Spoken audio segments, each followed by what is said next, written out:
A massive fire spread across 8 stalls and 2 boats at Porter's Key Dock late Sunday night. Now those business owners, many of whom watched in horror as their stalls were reduced to charred rubble, are now left to pick up the pieces. But without insurance coverage, several of the impacted vendors say they are unsure when or if they will recover. It's overwhelming. It's devastating to see what you put into something, your life savings. The memories, and then now you have staff unemployed, so it is an overwhelming feeling right now at this time. Constantine, who has been operating Moby Dick Restaurant and Bar for 11 years, says 3 people are now unemployed as a result of the loss of her business. Police said the fire started shortly before midnight on the eastern end of the dock. We had a great loss, but we are working with the minister, and this is not a political, nothing to do, but we're going to work together with the government to make sure everything goes well. Roll and other store owners gathered at Porter's Key Dock on Monday morning as the remnants of their businesses continued to smolder.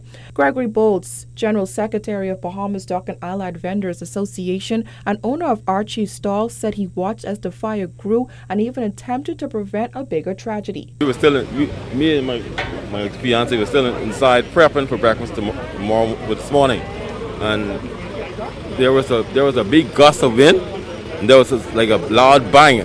Boom, like that.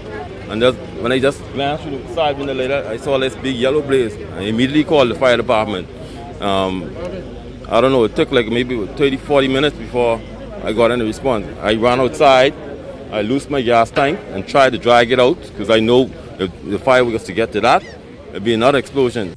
Bold said while his business only sustained smoke damage, he is still shaken. The stall owner added that this tragedy is the latest in a string of bad luck vendors have experienced. We experienced the shooting incident, the no parking policy, the pandemic, and now this. For them, I know it's very, heartbreaking for a lot of them.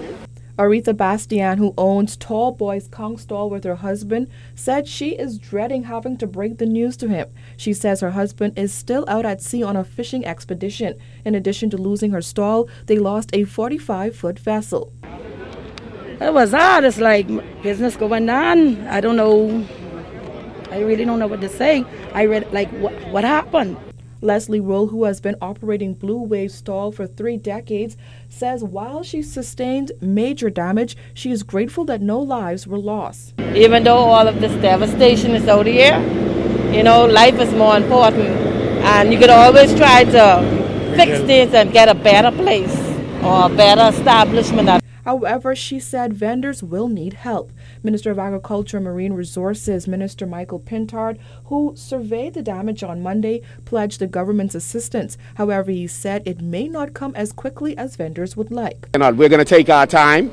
We'll do a careful assessment. We'll hear from the vendors. I will have discussions with my colleagues. I don't control the purse of the Bahamas, as you are fully aware.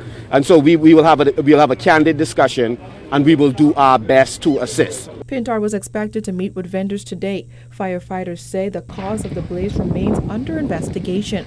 Authorities say 2 boats and 6 stalls were destroyed and 2 stalls were damaged. For the Guardian News Network, I'm Georgie O'Bain.